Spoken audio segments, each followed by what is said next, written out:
Ya 15 años viviendo de esto, ¿o no? Sí, extrañamente he sobrevivido. Bueno, vamos a decir que He tienes 15 sobrevivido. años sobreviviendo del arte. En 2019 estuve en la ciudad de Nueva York llevando unas obras y aproveché para visitar a mi pana Germán Mejía en su estudio de Brooklyn. Germán es uno de los artistas venezolanos más completos que es conocido. Emigró hace más de 12 años a esta ciudad para trabajar formalmente en una de las revistas satíricas más importantes del mundo, Mad, un trabajo soñado por cualquier ilustrador. Después de Mad, Germán le dedicó más tiempo a la pintura y a la escultura, oficios que domina con una destreza impecable. Es uno de los mejores caricaturistas e ilustradores del mundo. Ahora divide su tiempo entre la escultura, la pintura, la ilustración y el dibujo puro y simple. Cualquier área del arte que Germán decida transitar lo hace rozando la excelencia. Ese es su sello. Tuvimos una conversa sobre arte, ilustración, el oficio del artista, la emigración temprana, temas que espero ustedes disfruten tanto como yo lo disfruté. Bueno, tal como les dije, aquí estoy con mi pana querido Germán Mejía. ¿Cómo tengo que llamarte, Germán? ¿Te llamo ilustrador, pintor, artista? ¿Cómo quieres que te llame? No, Herman. Exacto. Porque además haces todo. Has hecho todas esas... Hago de todo. Eso. Hago un poco de todo, sí. Fíjense que los que no conocen, Germán es un artista muy prolífico, de verdad que tiene una obra bastante extensa. Y Germán, si mal no me equivoco, tiene ya más de 10 años acá en Nueva York. ¿Cuánto tiempo tienes aquí ya exactamente viviendo? Llegué a Estados Unidos en el 2000 y me instalé en Nueva York en el 2001. Ok, échanos el cuento brevemente, ¿por qué viniste a Nueva York? ¿Qué te trajo aquí? Así brevemente, en el año 95, si mal no recuerdo, participé en un concurso de cómics organizado por Caracas Comics. Y me gané el primer premio, que era un viaje a Nueva York. Uno de los jurados fue George Pratt, que Claro. es un ilustrador así de grandes ligas. En ese entonces estaba ilustrando para DC Comics. Ok. Y él vivía en Brooklyn. Cuando me gané el premio, ahí entré una cerveza y una vaina, me dijo, quédate en mi casa. O sea, yo no entendía nada, pero me dijeron que eso dijo, quédate en mi casa. Yo le tomé las palabras. Y llegué ahí a su apartamento y me viajé con mi portafolio. Y bueno, el pana con señas y vaina, básicamente me agarraba de la franela, agarraba el portafolio y yo me iba detrás de él. Me llevó a DC Comics y mostró mi portafolio a varios editores, y de hecho a cada editor que le mostró el portafolio, cada uno me dio un trabajo. Imagínate pequeño, sí. Y esos editores, con los días que pasé en Nueva York, llamaron a otros editores para comentarles de mi trabajo. Y de ahí di con Mad Magazine, faltando unos días para regresarme a Venezuela, fui a Mad, le enseñé mi portafolio y bueno, hasta el día de hoy todavía, que ya la revista acaba de cerrar. Acaba de cerrar, pero bueno, en el último número hay un trabajo mío. E inclusive para los que no lo sepan, Mad Magazine es quizás una de las revistas, yo creo, la revista satírica más importante en Estados Unidos y una de las más importantes del mundo. Y me recuerdo que para todo ilustrador trabajar en la Mad era como que un actor trabajar en Hollywood, pues, o sea, Sí. era visto de esa manera. Claro. Estamos hablando que en el 95, ¿no? Sí, sí, lo que Mad es una revista es terrible que yo teniendo tantos años en la revista no sepa exactamente el año en el que comenzó, pero es una revista de los años 50 y tal vez lo que tiene de las dos cosas súper especiales de la revista es que la mascota es este personaje que le falta el Newman. diente, Alfred E. Newman, ¿no? E. Newman. Como Mad, tanto en Europa como en Estados Unidos existieron otras revistas que competían con Mad, pero tal vez el logro de Mad es haber perdurado tanto, ¿no? Sí. Incluso es un milagro que Mad siga estando todavía en los kioscos. Bueno, y además que, exacto, Mad tenía una característica también, entre muchas, que salía una película y entonces Exacto. hacían la sátira de la película, y eran 2 Exactamente. páginas donde los ilustradores de Exactamente. verdad que exponían su potencial de una manera bárbara. Sí. Y claro, eso fue también un privilegio, bien ganado por cierto, que tú tuviste de hacer muchas películas. Hice muchas, sí. O sea, imagínate, recuerdo ahorita hablamos de Matrix, Jurassic Park, ahí hiciste Harry King Potter. Kong, sí, Harry Potter, todo. Bueno, sí. eso, Star entonces Wars. Herman trabajó, bueno, todavía sigue haciendo ilustraciones para MAD. En ese año, imagínate, ya tienes 15 años acá, y eso me lleva a preguntarte cómo ha sido tu experiencia aquí como ilustrador, como artista en Nueva York, cómo has vivido esa etapa, cómo ves ese trabajo en el artista plástico para sobrevivir en esta ciudad que de alguna manera es ruda. Claro. Es ruda porque se Claro. puede decir que tú has vivido de tu trabajo. O sea, No, sí, digamos, no has 100%. podido, no has tenido necesidad de hacer otra cosa. Y cuéntanos un poco cómo ha sido esa experiencia para Lo ti. primero que hay que aclarar es que vivir de tu trabajo como artista no es vivir tan holgadamente Correcto, como alguien se imaginaría. importantísimo. Otra cosa, con respecto a la historia que eché de cómo llegué a Nueva York, no es por, ¿sabes? Bajarle las esperanzas a la gente o nada por el estilo. Pero, claro. o sea, ciertamente, más que un tema de talento, fue un golpe de suerte, como suelen ocurrir las cosas en la vida. Y tal vez en ese entonces yo no me daba cuenta de eso, pero ahorita que ya tengo todos estos años de carrera acá, me doy cuenta que, bueno, fue una situación excepcional. Ok. Incluso una vez el director de arte y el editor de Mad Magazine estaban haciendo un libro sobre la historia de los artistas dentro de la revista, y en el capítulo sobre mi trabajo me entrevistaron y me dicen, ¿cómo llegaste esto aquí? Y yo le dije, yo toqué la puerta, mostré el portafolio y me dieron trabajo. Y los dos se vieron así y dijeron, nosotros nunca hemos hecho eso. Nosotros recibimos cientos de portafolios y un día al menos dedicamos a verlos y a tirarlos a la basura. O sea, como nadie llega aquí mostrando el portafolio. Y yo dije, pero así entré yo. Bueno, yo pensaba también que la suerte, pero alguien me dijo que no, que la suerte no existe, que tú mismo la buscas. Creo que tú la buscas. Sí, bueno, sí, o sea... Sí hay suerte, pero digamos, también si tú no hubieras trabajado lo que trabajaste. O sea, ahí ocurrieron una cadena de aconteciimientos que no estaban bajo mi control. No, por O supuesto. sea, y entonces a eso es lo que yo llamo suerte, pues Claro. no es lo que tú le pones. O sea, de repente tú tienes que estar como con las oportunidades, tienes que tener la caña lista, el anzuelo puesto, Así es. con la carnada, esperando a que la oportunidad se enganche. Claro, porque si si se engancha y no tienes el anzuelo, no exactamente. tiene... Entonces, bueno, y además que... tal vez se alineó todo para que se diera de esa manera. Claro. Pero bueno, con respecto a mi carrera como ilustrador, pintor, artista visual en general, yo estudié en Caracas en el Instituto de Diseño Caracas, Instituto de ¿no? Diseño de Caracas.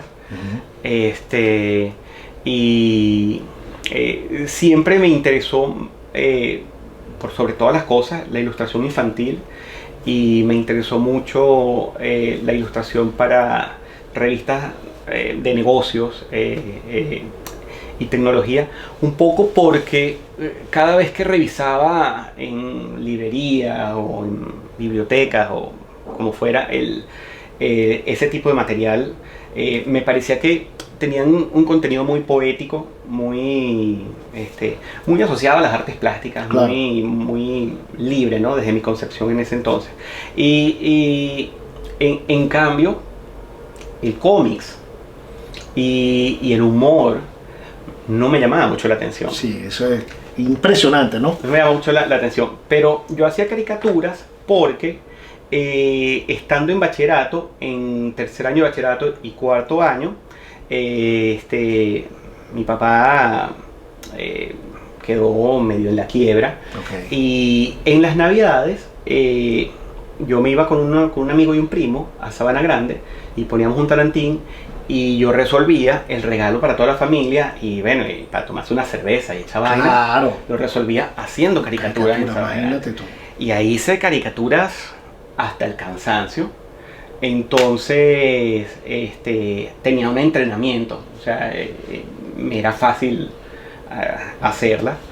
Y en alguno que otro trabajo de proyectos del Instituto de Diseño, hice caricaturas, las tenían en el portafolio, y bueno, fueron lo suficientemente atractivas para que la revista esta me diera el trabajo haciendo caricaturas en la revista.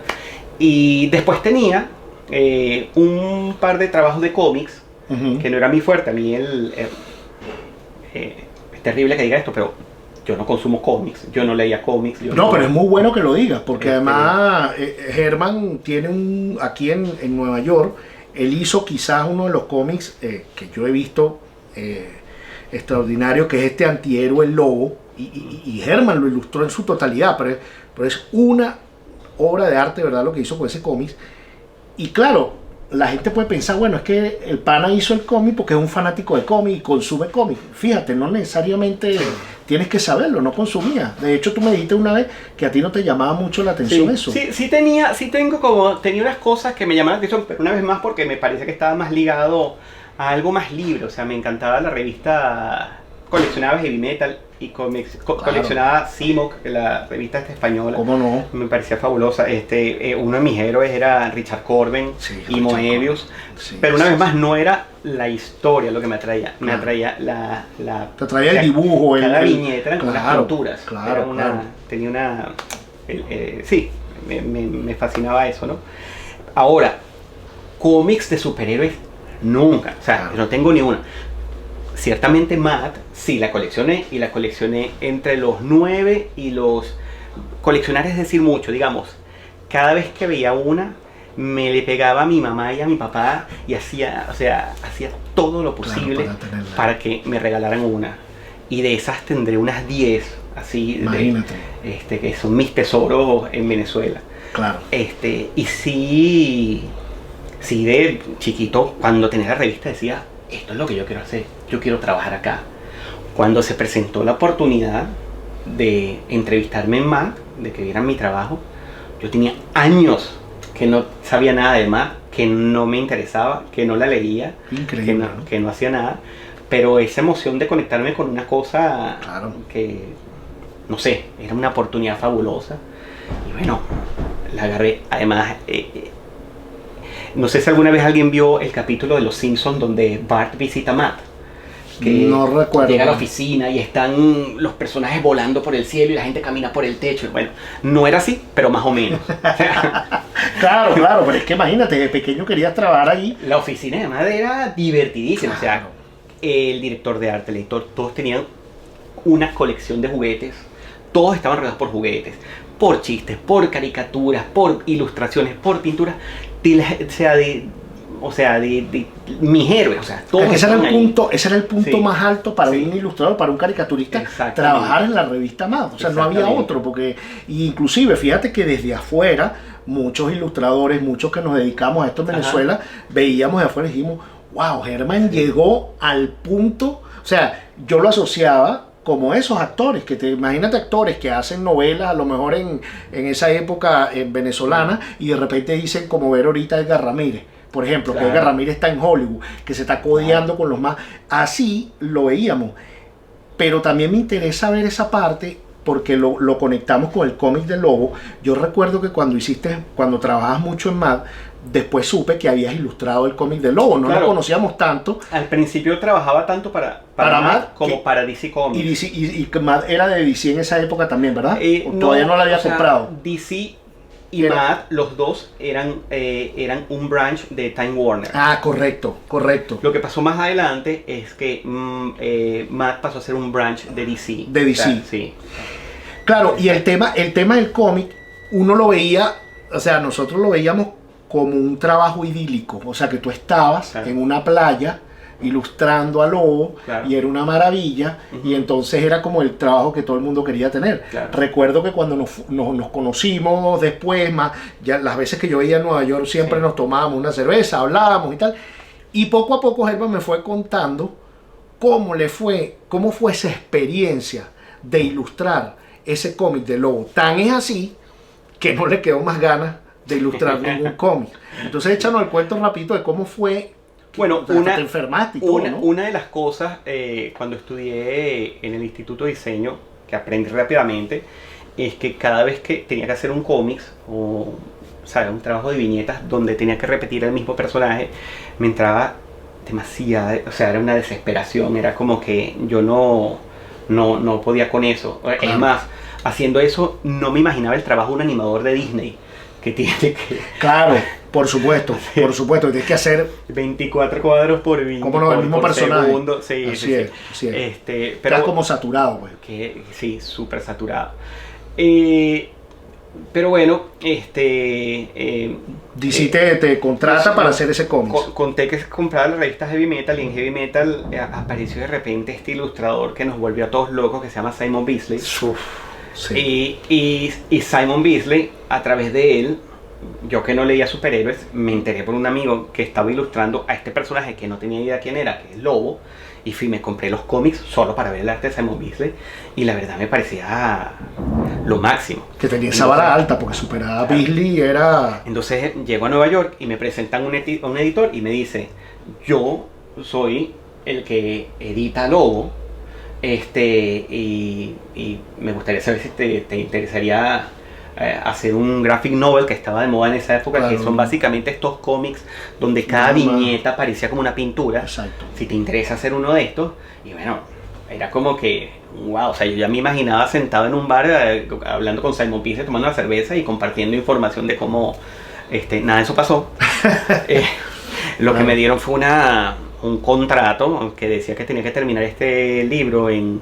¿Cuánto era el tiempo? Me dieron, querían negociarlo 4 meses, lo llevamos a 6 meses, pero me demoró hacerlo 9 meses. Wow. Sin un parto, literalmente. Sí, me llevó hacerlo 9 meses. Y fueron 9 meses en los que yo me paraba todos los días. A las 10 de la mañana, bajaba al estudio, trabajaba, comía 2 veces al día y me acostaba a las 3 o 4 de la mañana. Imagínate. Todos los días, durante 9 meses. Entonces, ¿Estabas casado en esa época? No, bueno, tenía una novia, no sé ni cómo la sobrevivió, no sé ni cómo... No sabes ni cómo sobrevivió a eso. Más o menos sé, porque ella también era ilustradora, entonces la contrataba para pintar los fondos y tal, y era el momento que era la única manera. Que podíamos estar ahí compartiendo. Claro. De 10 de la mañana a 3 de la mañana, imagínate. Sí, o sea... ¿Te enfermaste? Claro, me enfermé. El estrés pensando en ese contrato y en esto, y o sea, era como, no podía con el estrés del libro. Ojo, súper buena gente, la gente aquí en DC Comics siempre... O sea, en ningún momento yo sentí que me maltrataron, ni que me pusieron entre 2 o me amenazaron o nada. Siempre era como que, bueno, ¿y cuándo va a estar listo? Oh, todavía estoy trabajando y tal. Entonces le mandaba unos bocetos o lo que tenía hecho y todo por fax. Porque olvídate de... Claro, no había... ¿Te estamos hablando de qué año? Esto el año 97, 96. Lo hice en el 96 y fue publicado en el 97. En el 97, estamos hablando ya hace 20 años. 22 o sea, años. Nada de... claro. No, déjame escanear esto y te lo mando en un email. Se lo mandabas en fax a blanco y negro. Los bocetos todo por fax y ellos me respondían todo por fax. Yo no hablaba nada de inglés, siempre tenía que llamar a un amigo que tampoco es que hablaba así genérico, pero ahí nos defendíamos y con un diccionario, una vaina, lo iba sacando. Y después de 9 meses lo terminaste. Después de 9 meses lo terminé, sí. Wow. Y en el proceso, faltando poco para terminarlo, me enfermé, y bueno, yo creo que fue una gran lección en la vida esa enfermedad. Tal vez esto no es como lo más heroico o motivante que te pueda decir a alguien, pero la lección para mí fue: nada es tan importante. Claro. Es como que entre mi salud y estar aquí y este trabajo, bueno, ¿sabes qué? Me enfermé, me relajé, me curé y lo terminé cuando estuvo listo. Claro. Y lo publicaron. Y el libro no fue muy exitoso. Imagínate. Es decir, la gente, el público... Pero creo que tú me habías dicho, no sé si en Europa se vendió más que en Estados Unidos, me habías comentado. Sí. Pero en el contrato estaba estipulado que a mí me iban a pagar royalties siempre y cuando se reimprimiera en Estados Unidos. En Estados Unidos, claro. Pero imagínate, los libros de Simon Bisley se reimprimían y se siguen reimprimiendo todavía. Yo dije, Claro, listo, aquí me resolví mi vida. aquí resolví. Pero la gente acá No le gustó el estilo. En Estados Unidos fue un fracaso. Fue un Imagínate. fracaso. Yo me acuerdo, iba a las tiendas de cómics, yo estaba ahí y nadie le prestaba atención. Más bien, recientemente, de vez en cuando me escribe una persona y me dice, wow, yo tenía tu libro cuando, o sea, tenía 7 años, me regalaron tu libro y es como el libro que me inspira a mí ahora para ser un ilustrador y no sé, ¿sabes? Pero reciente, o sea, yo de eso lo publiqué, así como se publicó, desapareció. De lo que me enteré después, viajando, es que el libro, bueno, fue un éxito en Canadá, fue un éxito en Latinoamérica, fue un éxito en Europa, creo que en España se sigue reimprimiendo. Imagínate tú, o sí. sea, bueno, yo me acuerdo, yo compré Ajá. los dos, el español, el de España, Sí. no sé si era Norma Editorial, no me acuerdo quién era la que lo hacía, Sí. y el de Estados Unidos, pero imagínate, entonces no, aquí no tuvo éxito. No, acá no, tú lo buscas y no lo encuentras. Ahorita creo que lo puedes encontrar en Amazon y en eBay, por ahí he visto que tiene alguien unas copias. Claro. Pero... Y cerraste el capítulo del cómics en ese momento.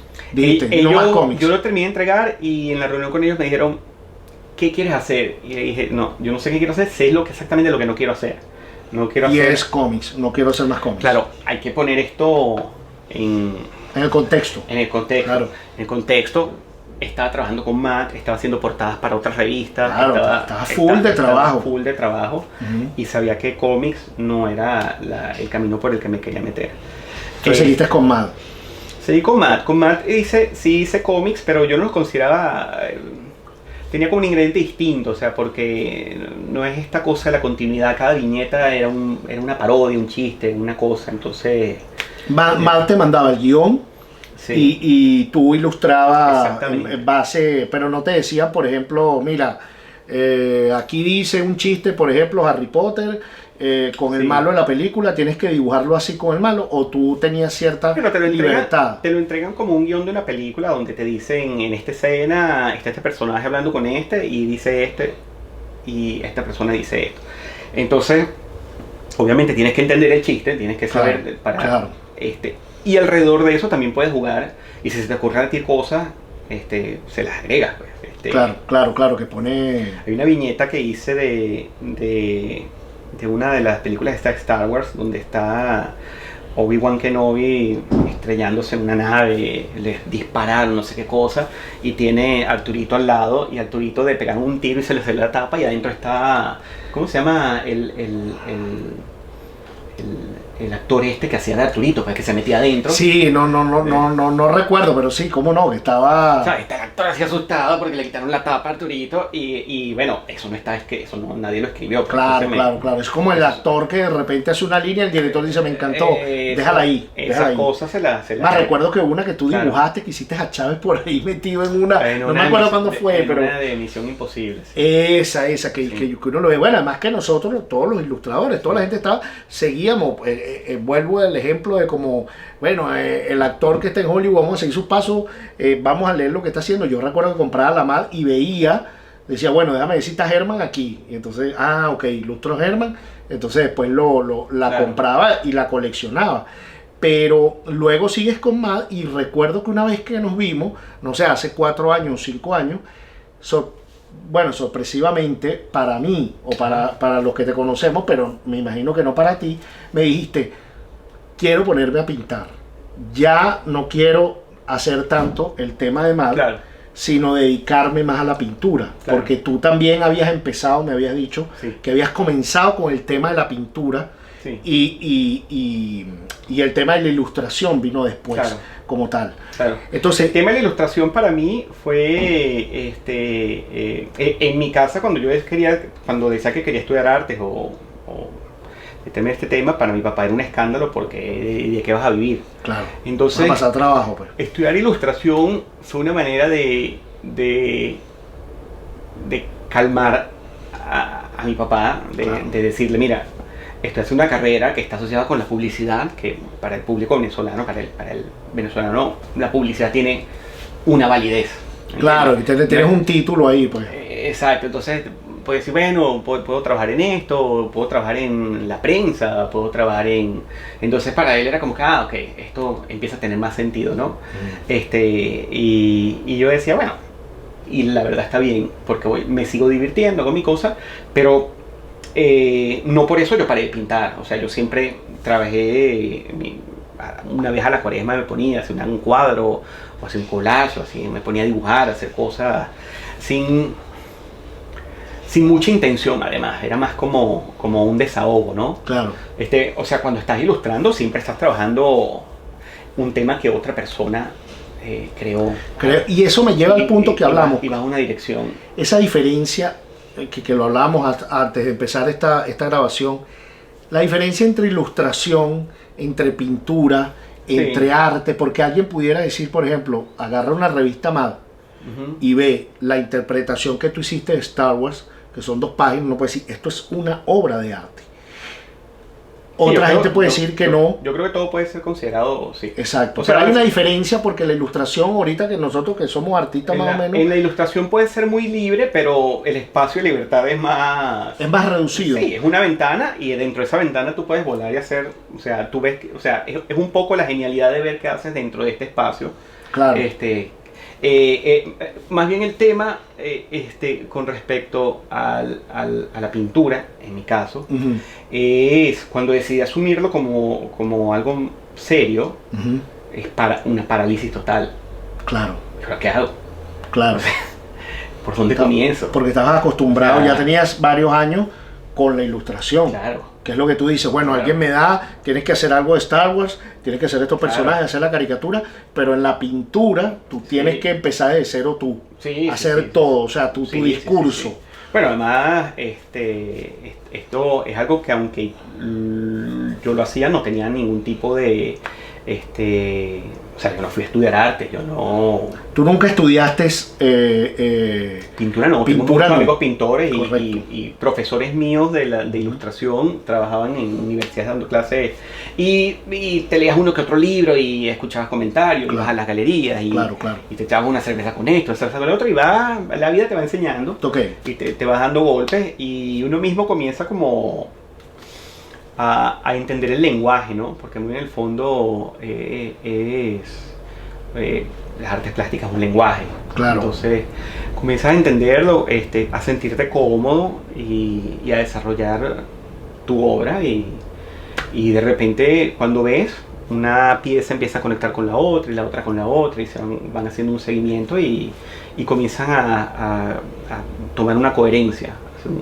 Entonces ya no es la obra, sino es todo el cuerpo de trabajo, lo que representa la obra, ¿no? Y ves que no tiene un fin, o sea, es algo que sigue creciendo y lo sigues haciendo y sigue mutando y te sientes más cómodo navegando en esas aguas del tema de la pintura. Uy, una vez que te metes en eso... Claro, más que el tema de la ilustración. Sí, la ilustración es un tema que comienza y termina cuando te sale la chamba y cuando la entregas. Claro, y lo hablamos porque el tema, lo decíamos con este famoso pintor David Hockney, que la gente como para desmeritarlo decía, él lo que hace es ilustración. Y tú hablabas que eso se refiere con el tema de la técnica, es decir, él hacía esas piscinas. Yo creo que hay gente que entiende el tema de la ilustración como un tema de estilo, como un tema de si es figuración o es preciosista o esto, o pareciera tener una temática que ¿sabes? Reconocible, una situación reconocible. Exacto. Entonces piensas que puede ser una ilustración. O sea, por ejemplo, cuando él hacía las personas en una piscina, ¿verdad? Y ese ambiente, la gente decía, bueno, esto es ilustración porque tal vez, como tú decías, lo reconoce todo el mundo. Todo el mundo puede reconocer una piscina, puede reconocer una persona, pero eso formalmente no es arte plástica, no es pintura. Sí, eso, o sea, quién sabe qué pasaba por su mente, pero yo veo una pintura así y me parece que es la experiencia de una persona que viene de Londres a vivir a LA y que está en un momento de una especie de liberación sexual. Exacto. Un montón de cosas que están pasando y me parece más como el testigo de un momento de la historia y a través de su pintura tú puedes, es como una especie de diario de lo que era LA en esa época, ¿no? Claro, porque también... Y entenderlo también por ahí. O sea, digamos, hay mucha tela que cortar. Por eso te digo, no es una ilustración. Ahí nadie te está tratando de vender nada. Nadie te está diciendo, cómprate una casa aquí, haz una piscina de esta manera, este es el traje de baño que tienes que usar, o este es el traje que tienes que poner. De eso no se trata la pintura, definitivamente, ¿no? Claro, que en ese caso te lo comentaba, porque ahí siempre hay críticos. Claro. Eso que tú decías es importante. O sea, cuando tú ves una pintura de David Hockney, tú dices, bueno, aquí hay un contexto. Claro. Mucho más allá de un tipo que está en una piscina. Claro.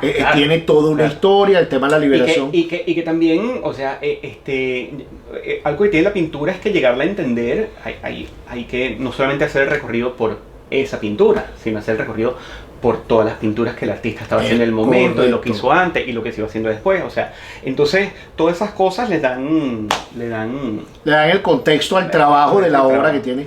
Y fíjate que eso me da un tema interesante que me gustaría saber tu opinión de eso, porque recientemente ese mismo artista, pues que no sé, David Hockney tendrá que 90 años, 85, no recuerdo la edad que tiene ahorita, pero tiene mucho.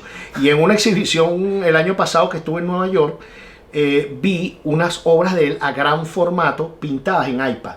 Él descubrió recientemente el iPad, sí, y empezó a dibujar en iPad y sencillamente imprimen en gran formato la obra de él. Y bueno, ya por supuesto, él es un artista ya reconocido y prácticamente está en una etapa donde tal vez casi que cualquier formato que él utilice se le va a aceptar. Pero algo que tiene David Hockney que, o sea, como que cualquier cosa que yo diga de él, de alguna manera no tiene sentido, porque él es un gran educador, y todos los procesos y todas sus cosas, toda esa información está en YouTube, dicho por él, que es un comunicador extraordinario. Y yo creo que si cualquier persona que esté interesada en este tema, más que escucharme a mí, métanse a verlo. Yo te lo decía era por el formato que me interesa. Claro. O sea, tú sabes que nosotros como artistas tenemos esa disyuntiva de que qué pasa si dibujas con óleo, si pintas con acrílico, si pintas en iPad, si imprimes, si haces una impresión limitada, si no. Entonces, la gente muchas veces, porque uno como artista también tiene que prepararse para ese discurso, la gente también te dice, bueno, ¿qué estás haciendo? Es óleo. Y va a haber gente que te va a decir, bueno, me gusta más en óleo, le doy más valor al óleo, le doy más valor al acrílico, pero hay una cosa, o al iPad. Hay una cosa, digamos, el artista y el arte van por un lado, y el coleccionista de arte a veces empuja por otro lado, ¿no? Y bueno, desde el punto de vista, el artista no tiene limitantes. Cualquier hecho creativo que tú quieras hacer, y si lo puedes hacer, lo haces.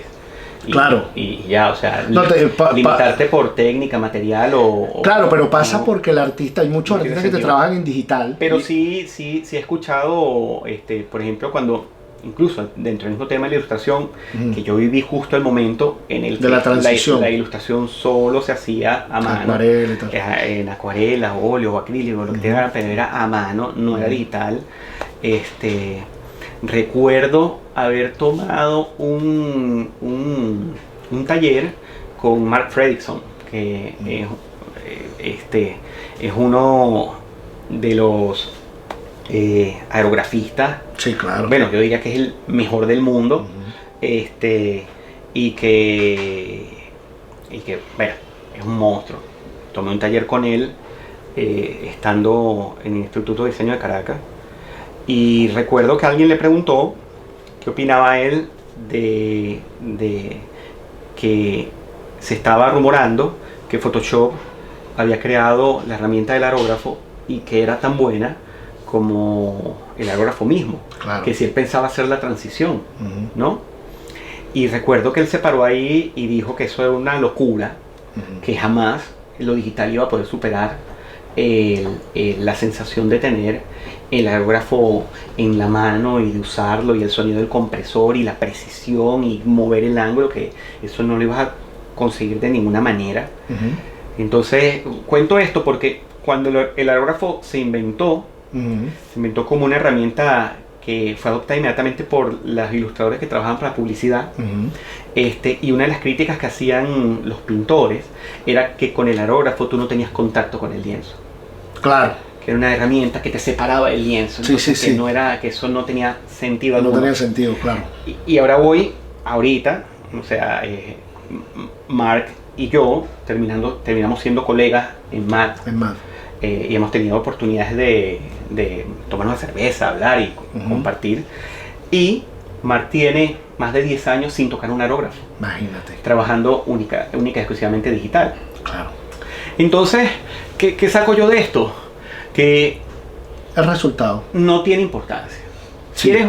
O sea, exacto. No, y el resultado, el No. término de la gente, porque también el arte se trata mucho también de la emoción.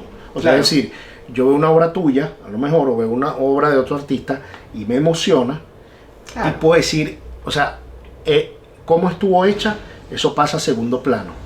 O sea, Claro. lo importante primero es que me emocionó. Claro. Y después, bueno, viene ahora, la otra variante que no está al alcance de nosotros, es lo que tú decías del coleccionista, porque ¿quién decide que se siga pintando al óleo y que al óleo es lo que vale y no lo que valga pintado Claro. desde un iPad? Porque claro, la gente te puede decir, bueno, es que el iPad lo puedes reproducir miles de veces. Sí. Bueno, pero Claro. eso también depende también del artista, Claro. ¿no? O sea, el formato no importa. Creo que Cruz Diez decía que uno de los grandes inventos tecnológicos más grandes de la humanidad es el grafito. O sea, el lápiz. Cómo reducir todo eso a un pequeño lápiz para tu pintar. Y me imagino que en esa época la gente Claro. ¿cómo se llama? Se escandalizó. Claro. Entonces, claro, esto es un tema que a mí me gusta discutirlo con todos los artistas, Claro. porque a veces uno como artista, sobre todo, creo que a todos nos pasa, entonces, bueno, pero ¿será que estoy haciendo esto bien por aquí? Claro. Voy por este lado, debo ir por el otro, y yo creo que a la final es donde tú te sientas más cómodo, ¿no? Lo que te provoque, lo que te provoque, o sea, al final esto es un tema es una investigación personal. Correcto. O sea, yo creo que sí, o sea, si uno va a un museo de arte contemporáneo y no te queda claro que el material o la técnica no tiene importancia ya, o sea, Claro, es como, ¿sabes? sí, correcto. Hay obras no recuerdo el nombre del artista, pero esta obra famosa conceptual que es un vaso, El vaso medio lleno, el vaso medio... un vaso de cristal con Con un agua. poquito de agua, como hasta la Ajá. mitad del vaso, y esa es la obra. Y Sí. se vende por miles de dólares. Bueno, claro, pero ahí No. también entraríamos en un tema, digamos, Claro, no sé pero, si espinoso. pero digamos, si tú eres pintor y ese hecho existe, te vas a poner tú a limitarte porque vas a trabajar o en un iPad o con crayones o con acuarela. No, o sea, Claro, pero ahí estaría el tema de decir y lo hemos discutido con Antonio García Villarán, el que hemos discutido ahorita con los de bueno, YouTube. no con él, hemos discutido Perdón, sobre hemos él. discutido nosotros dos sobre él, Sobre él. exacto. Ya el hecho de tú poner un vaso vacío lleno, eso prácticamente lo puede hacer cualquier persona. Entonces tú vas a decir, bueno, esto es una obra de arte, Bueno, pero es un discurso. es un tema filosófico más bien. No se Claro. trata, no se trata de la capacidad tuya de generar esa obra, se trata de qué te llevó a ti a concebir esa obra. Y que nadie a lo mejor lo había hecho antes, porque él puede decir, Claro. bueno, cualquiera lo puede hacer, sí, pero es que nadie había puesto Claro. este vaso medio vacío, un poco lo de... Yo no estoy muy familiarizado con ese artista. No, yo tampoco. Pero habría que leer el enunciado artístico, ver cuál es el razonamiento detrás de eso. Claro. Sí sé que o sea, lo que yo hago, o sea, yo sé exactamente lo que yo hago, porque me gusta hacerlo, Ujú. pero usar mi obra como o mis gustos para medir el arte, lo que hacen los demás, Claro. me parece una Claro. cosa totalmente absurda. Bueno, hablamos de la subjetividad, Sí, ¿no? O sí. sea, tu subjetividad Sí. no es la misma subjetividad mía, otra vez sea, en podemos tal caso- tener algunas cosas en común, pero... En tal caso creo que lo mejor que uno puede hacer es ir con los ojos abiertos, la mente abierta y ver y tratar de sacar.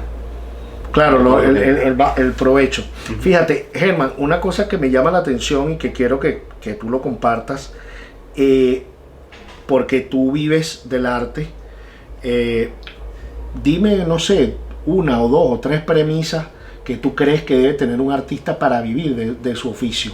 ¿Qué debería tener? Porque tu caso es un ejemplo, pero también Sí. tiene luces y sombras. Entonces, Yo no soy el mejor de los ejemplos, bueno, pero eres porque sé exactamente las cosas en las que soy débiles que debería cambiar y por alguna razón mi personalidad no sé qué, no las termino de cambiar, pero yo creo que podría decirle perfectamente a alguien qué tiene que hacer para que le vaya bien en esto, ¿no? pero tú tienes ya 15 años viviendo de esto, ¿o no? Sí, extrañamente he sobrevivido.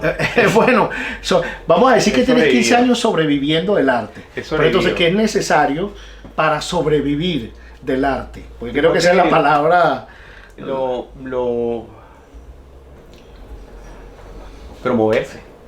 Promoverse es una. Ok. No uno, es la que es. O Es sea, la primordial, ¿crees tú? es la que al final, bueno, todo depende de por dónde te quieres meter, ¿no? La ilustración es una cosa y las artes plásticas se manejan desde Distinta. otro punto de vista, ¿no? Claro. Yo hablando con amigos pintores, me cuentan que yo no pasé por una universidad de arte, pero amigos que se han pasado me dicen que en las universidades no les enseñan, las universidades de arte no les enseñan cómo manejar su carrera, Claro. cómo entrarle al negocio. Así Y es es. una cosa que si uno se empieza a buscar información, tratas de ver, bueno, cómo hizo Damien Hirst, cómo hace Claro. Jeff Koons, nadie te dice nada. Así Esto es. es como un secreto. Sí. Esto es un negocio social. Tienes que conocer gente, venderte, no ser tímido a la hora de hablar bien de tu obra. O sea, la timidez tiene que ir a un lado, tienes que ser muy lanzado. No, o sea, no es de extrañar que los artistas que en boga sean personas súper extrovertidas. Claro. Y si no tienes la capacidad de eso, buscarte un representante que haga eso por ti. Y eso me lleva al punto que dijiste en la promoción, Pero hoy en día, por ejemplo, a través de Facebook, Instagram y todas estas aplicaciones, en las redes sociales, claro. se hace más fácil, ¿no? Entonces ahora entramos en el tema de los likes. Claro, claro, que si tengas más likes. Sí. Pero fíjate, hay algo que me llama la atención, ahorita que dijiste en la promoción, la relación del artista con el dinero. Con el dinero. ¿Por qué?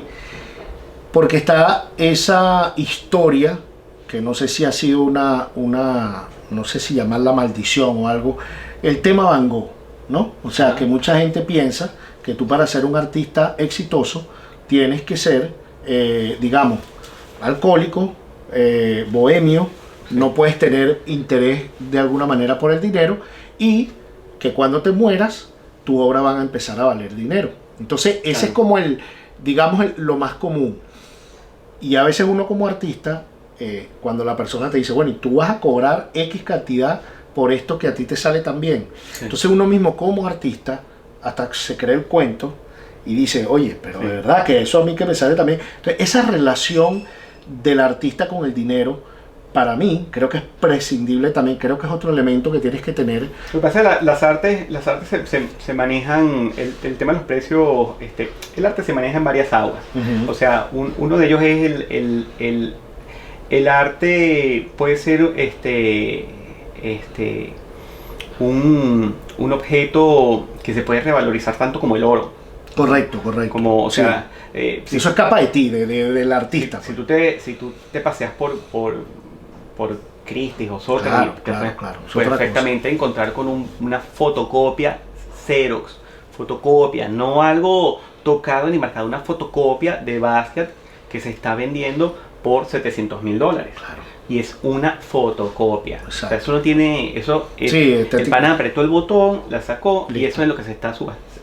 Es el precio mínimo de la subasta. Claro. Y Bueno, y si una obra Basquiat llegó al punto de 100 millones de dólares. Entonces, después estoy yo en mi casa o en mi taller Ujú. y tengo un mes pintando una obra. Ujú. Bueno, ¿en cuánto la vendo? ¿Me entiendes? ¿Y cómo haces en ese caso? O sea, porque Claro. viene alguien y te dice, Germán, oye, esta obra me encanta, ¿en cuánto la vende? Y tú dices, X cantidad. Yo creo que comenzando tú tienes que estar al tanto un poco de Tu entorno. de tu entorno, tu mercado y el alcance de a quién le llegas. Por ejemplo, en mi caso, yo suelo tener más alcance con coleccionistas que están comenzando. Correcto.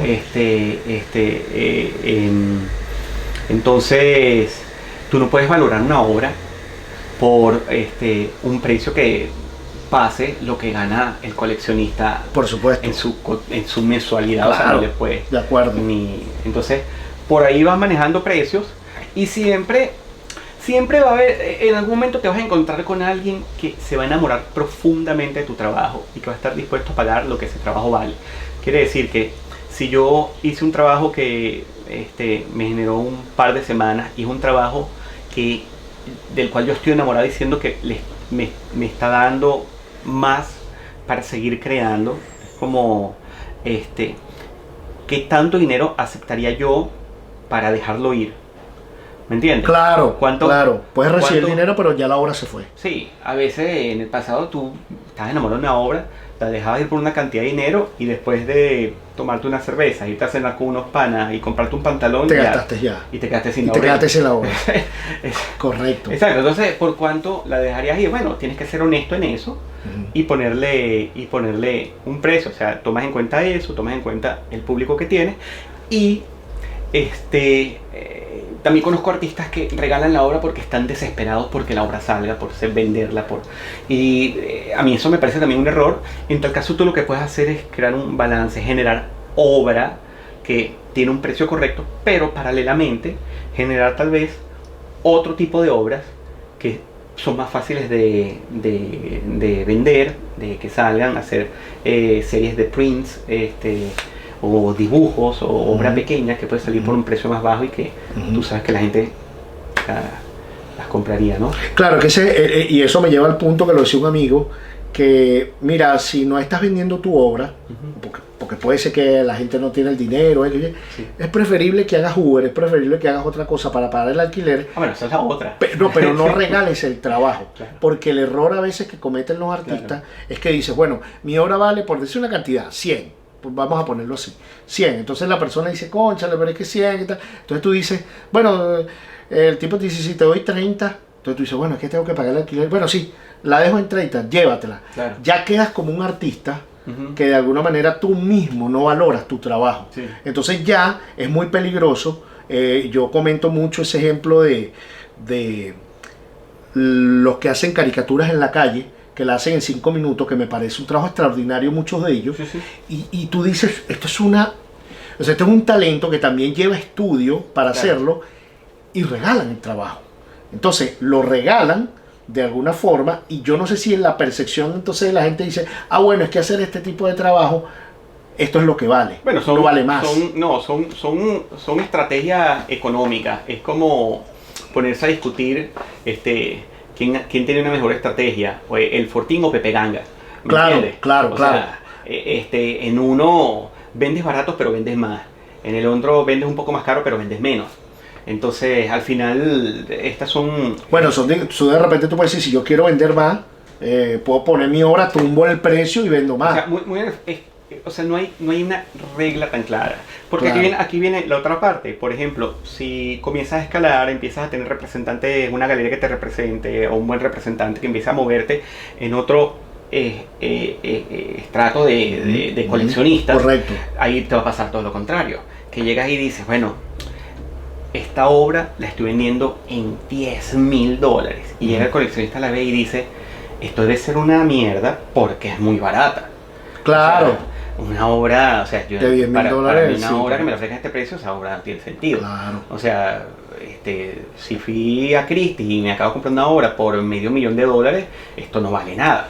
No, y además que en mi casa no voy a poner una Entonces, obra de $10,000 al lado de una $500,000 que compré. Exactamente, yo lo que quiero, además, bueno, es como que para mí el arte es una inversión. Claro, Yo claro, quiero claro. saber que este artista, cuando yo compre esto ahorita, después me va a valer esto y después lo va a mandar a una subasta y va a costar ahora Ahí esto. ya no entra entonces- la subjetividad ni entra que me guste Claro. la obra, sino que eso es un trade, pues. Netamente es una eh, acción que estás negociando. Exactamente.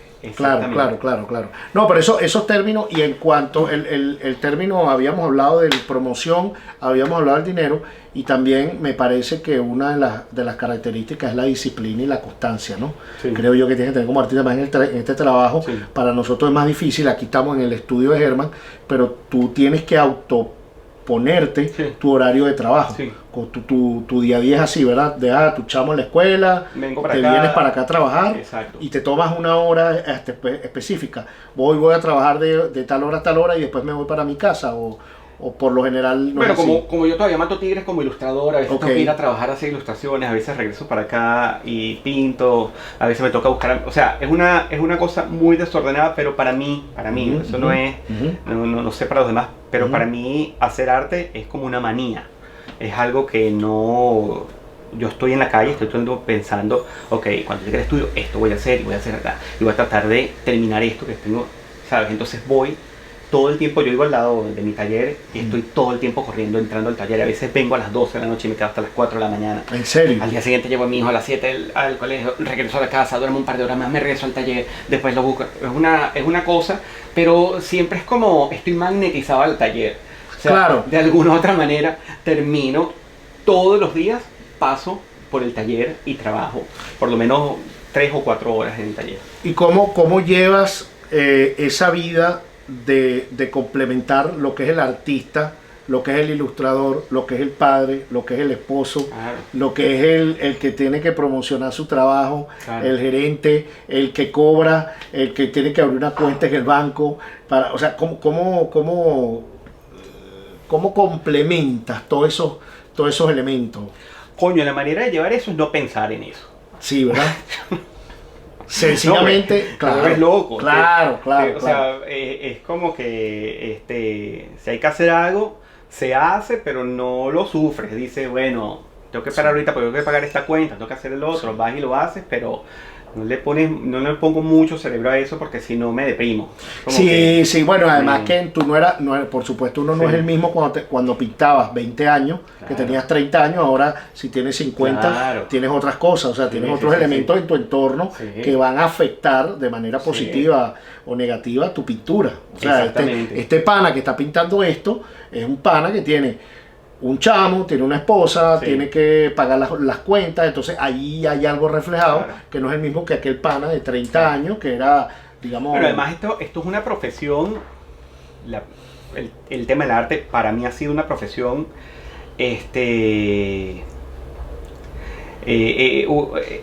digamos, el sobrevivir de esto te enseña a no desesperar, eso sí, porque cuando eres freelance y trabajas así, a veces entra el dinero y a veces pasas un tiempo creando sin saber cuándo va a entrar de nuevo dinero. Entonces, en un momento una cosa que me quitaba el sueño, ya es una cosa como que más o menos aprendes que el sistema funciona así y que esto es lo que decidí yo navegar y voy entregado, pues. Es que precisamente te iba a preguntar eso, ¿cómo manejas esa angustia que tenemos los artistas o los que trabajamos por nuestra cuenta? Te iba a preguntar eso porque muchas veces tú dices, bueno, a lo mejor este mes, bueno, qué bien, vendí un par de horas o maté un tigre, claro, y de repente resolví el alquiler de los siguientes 2 meses, claro, pero yo no sé qué va a pasar los siguientes 3 meses, claro, y entonces esa angustia que dice, bueno, y si no entra el dinero, ¿qué hago? Claro. ¿Qué hago? Porque tengo un alquiler, tengo los gastos fijos, sobre todo en estos países, de ahí no te escapas, o sea, los gastos fijos tú no puedes. Entonces, ¿cómo manejas esa angustia? Creo que me lo adelantaste, me dijiste, bueno, no pienso mucho en eso. Tengo desde los 15 años en esto. Exacto. Llega un momento que dice, no sé dónde, pero capaz y mañana entra. ¿Me entiendes? Es como, claro. O sea, si estoy ahorita con 46 años todavía en esto, pero esto, una vez más, esto no son reglas, este es mi caso. Tengo amigos que han despegado y están en otro rollo, pero la mayoría de mis amigos se han quedado en el camino y han decidido hacer otras cosas. Claro. Simplemente... O sea, son unos, digamos que son como unos pocos que sobreviven. No, sí. Y una vez más, yo no sé qué va a pasar conmigo, pero hasta ahora, aquí estamos. Sí, no, Sí. buenísimo, buenísimo. Mira, Sí. Germán, para ir terminando, quiero que me des una opinión, bueno, es una cuestión meramente personal, pero me gusta Ajá. saber tu opinión de estos artistas. ¿Qué opinas, qué opinas tú de Basquiat? Quiero que me des tú una opinión breve. ¿Qué te parece la obra de Basquiat? A mí me fascina Basquiat. Creo que como todo, no me fascinó ni a la primera ni a la segunda, pero la verdad, he visto los documentales, he visto las películas, he ido a miles de exhibiciones. Me parece una obra, Fuerte, ¿no? coño, está llena de una energía como de un animal salvaje y joven. Eso, es como la energía de los 20 años, esta cosa como, y de una libertad y una fuerza. Me encanta Basquiat. A través de Basquiat he aprendido mucho también o sea, me parece que era un genio, que era un tipo que entendía muy intuitivamente de qué iba el arte. O sea, un tipo que tenía ningún tipo de pena en ver una obra que le gustara y después hacer la misma obra en su lenguaje, Claro. solo por el placer de verla bajo su estética. Y sí, a Un mí tipo- me encanta. Ahora, después está el fenómeno Basquiat, que Que es aparte, por que supuesto. lo detesto. O sea, Claro. detesto ir a ferias de arte y ver cada 3 locales Quiero pintar como Basquiat. sí, Claro. gente que trata de... Pero bueno, supongo que son cosas inevitables, pues. Bueno, porque además yo creo que, y ese punto, qué bueno que tocaste ese punto, porque como artista, siempre al principio uno toma estilos de otros, pero Claro. el error es quedarse ahí y decir, bueno, Claro, es que como ojo. Basquiat es exitoso, yo quiero pintar como Basquiat. Y no me cabe la menor duda de que esos artistas en un momento su trabajo va a empezar A cambiar. a cambiar y a ser más único, y bueno, tenían que pasar por esta parte. Pero a veces cuando lo ves tan crudo, Sí. Es como- Sí. como- O sea, además que Basquiat hay uno, ya. O sea, como Sí. que tú quieras ilustrar como... o sea, con como- Basquiat pasa exactamente lo mismo que pasa con Van Gogh, que cada Claro, ya Van Gogh, olvídate, ya todo el mundo quería la ilustrar. gente lo imita y tal. Y dime la opinión que tienes de Shepard Fairey, Obi Giant, ¿no? Sí. Bueno, me encanta su trabajo. O sea, no sé mucho de su vida. Yo creo No, que el trabajo, me enteré porque están viviendo en Nueva York. Estaba grafiteado por todos lados la carita esta que dice Obey del gigante, del ¿no? gigante, sí. Ajá. Me llamaba mucho la atención, como me llamaba la atención de todos los grafitis en Nueva York. Sí. Tengo álbumes de fotos con grafitis que me encantan. Pero ciertamente el trabajo de él dentro del mundo del graffiti es muy exquisito. Claro. Eh, Ya pasó a otro nivel. Otra cosa, sí. Sí, ya pasó a que, bueno, le pagan, Sí, otra cosa. tienes que hacer otro perfecto. Y de último, Andy Warhol. ¿Qué te parece Andy Warhol? Tu opinión en general, o el discurso, lo que O sea, hizo. Andy Warhol a veces uno como pintor vas viendo obras de otros pintores tratando de sacar inspiración, tratando de decir, bueno, mira, esto me emociona, voy a galerías y cosas y digo, wow, esto está bueno, y a veces llegas con una gasolina de querer hacer. Lamentablemente eso no es lo que me pasa a mí con Andy Warhol. Ujú. O sea, yo entiendo la importancia histórica de Andy Warhol. Entiendo que de verdad cambió el arte. Y me parece genial su propuesta, pero a mí el trabajo de él no me llega. Claro. Pero extrañamente, cosa que nadie le presta mucha atención, Andy Warhol, antes de ser Andy Warhol, Era un gran ilustrador de era un revistas de ilustrador moda. de revistas de moda y de publicidad. Extraordinario. Que hacía por cierto. hacía unos dibujitos. Coño, que yo cada vez Sí. que los veo Sí. me encanta. O sea, Pero ¿no te parece que Warhol, y lo hablábamos en ese ahorita, hace rato, todo esto es especulación. Imagino que Warhol debe haber dicho, bueno, yo hice dibujos, estoy haciendo dibujos de moda, pero yo quiero trascender, quiero llegar a ser famoso y ganar mucho dinero. Entonces, bueno, yo puedo tal vez con mis amistades, con mi gente, y creo un discurso de la parte pop, y eso también formó parte para hacer todo ese dinero que él hizo. Porque si no se hubiera quedado como un ilustrador de revistas de moda, tal vez no hubiera trascendido. Ojo, todo esto es especulación de hablar algo que fue histórico, pero creo que también con Dalí pasó mucho eso. Dalí volvemos a uno de los videos de Antonio García Villarán, que dijo, hay un video de él y yo lo vi en YouTube, donde Dalí está hablando de algo y haciendo como una disertación de lo, y se cae el espejo o lo que tiene atrás. Entonces la gente se asusta, y ahí tú de verdad que conoces al verdadero Dalí y dices, no, esto puede servir para lo que yo estoy haciendo y para ese discurso. Entonces ahí tú más o menos entiendes que esa postura del Dalí loco... Pero lo que pasa es que la obra de arte a veces va más allá del lienzo, del canvas o de la imagen que se produce. A veces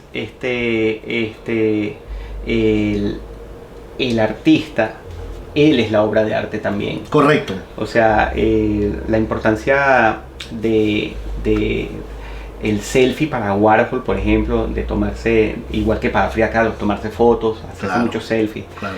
De transmitir este personaje, en el caso de usar esta peluca y este manierismo al hablar, que también lo tenía Dalí, una forma de hablar bien específica.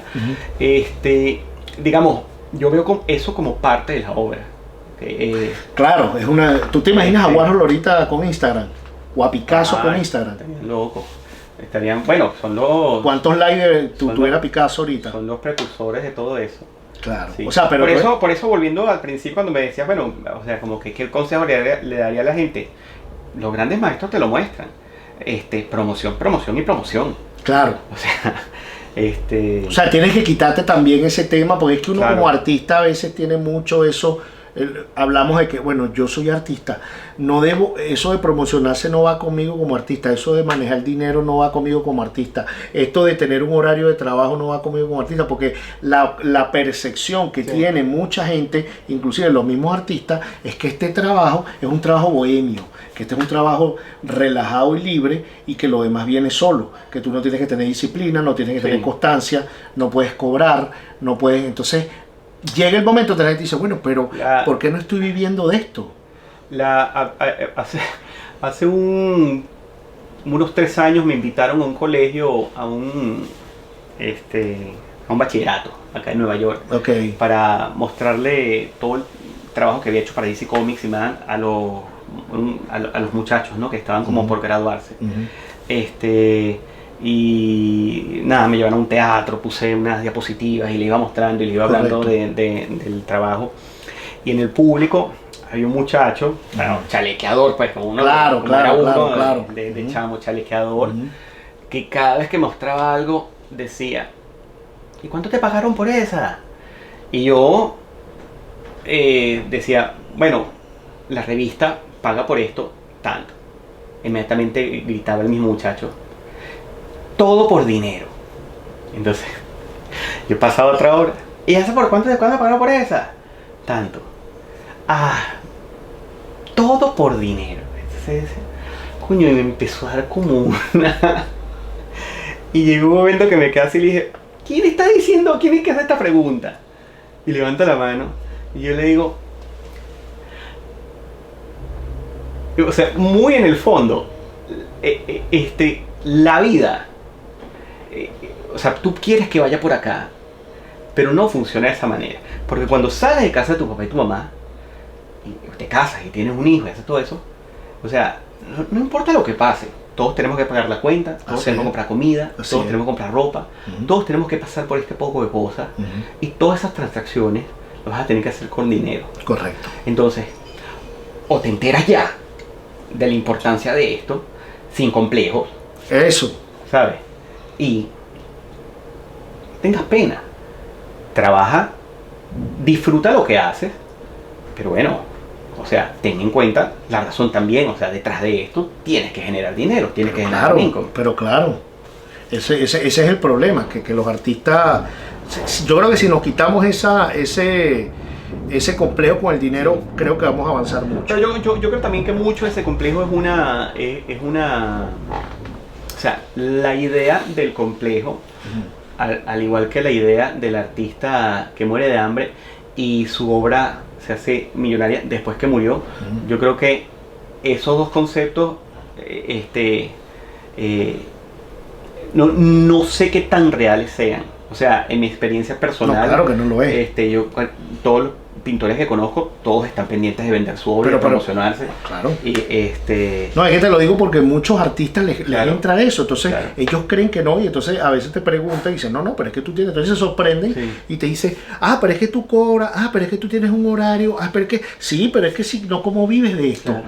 Porque entonces vivir del arte, esa oración, vive del arte, es como que si fuera algo mágico, como que si alguien a ti te tocó con una varita mágica y dijo, es que este tipo es de pinga, vamos a ponerlo para que viva del arte, ponte a dibujar, ponte a hacer tus dibujitos y nosotros por arte de magia gana. Entonces es bueno tener estas conversas para que la gente sepa. Entonces fíjate, mira, quería para terminar, bueno, primero quiero a nuestros amigos venezolanos, que son los que primero van a ir viendo este video, un poco mostrarle esto que hizo Germán, que a mí me parece una maravilla. Pues más Germán es un tipo muy versátil, no solo es ilustrador, es pintor, sino también, bueno, se mete con el tema de la escultura.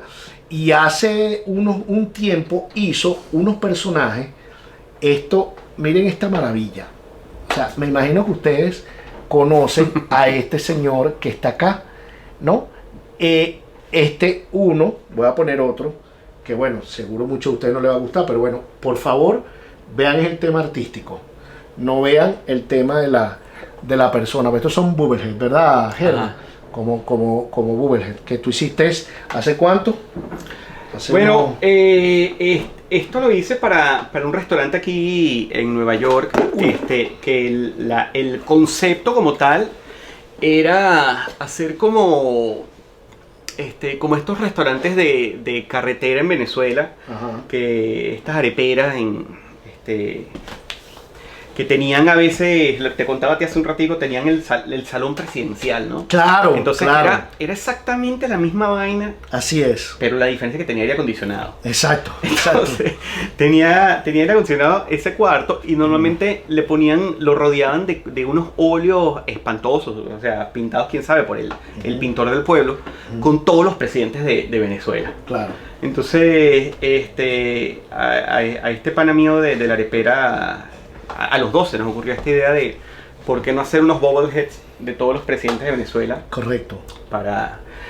Pero bueno, cuando se toca el tema político, sí, bueno, es un tema escabroso y puede ser malinterpretado, entonces lo paramos. ¿Eso fue hace cuánto? ¿Hace cuánto tiempo? Oye, esto lo hice hace... 10 años, 8, 10 años. O menos. Aproximadamente 10 años. Bien, y les voy a mostrar aquí, me voy a salir un poquito de la pantalla y me voy a tomar el abuso de agarrar esto para que Germán nos eche el cuento del proyecto que tiene ahorita con unos ilustradores de la MAD. Háblanos de esto, Germán. Se llama P-Man. Entonces es una parodia a He-Man. Queremos hacer ¡Qué maravilla! No, es que esto es primero háblame de la técnica, ¿con qué es hecho? Eso, lo que está sosteniendo en la mano es un plástico. Es ¿cómo se llama eso? Poliuretano, una cosa así. ¿Esto todo lo hiciste tú? Eso lo hice yo. Eso lo hice yo en base a un muñequito de He-Man, lo modificamos, o sea, lo modifiqué e hice La verdad es que no le había visto la parte de atrás, miren. Wow, pero esto es como en las películas, cualquier parecido con alguien que ustedes crean, esto no es así, o sea, se parece, pero no lo es. Exacto. Y entonces, ¿hacías esto? Bueno, es una jodera que queremos hacer con Master of the Universe, resaltando que los malos en He-Man todos eran como colores raros y cosas así y tal, y los buenos todos eran blancos, rubios y fornidos, Exacto. Entonces, un poco... No, esto está genial. que, Esto sale, bueno, lo vas a sacar pronto, ¿no? pronto estamos trabajando en producir esto, sí. Vale, buenísimo. Bueno, Germán querido, fue un placer siempre conversar contigo cada vez que nos vemos. Quería dejar esto para un registro para que la gente vea un poco este trabajo de Germán Mejía, que es un artista completo, está aquí en Nueva York, y también para que vean como ese otro lado de lo que se vive como artista plástico, ¿no?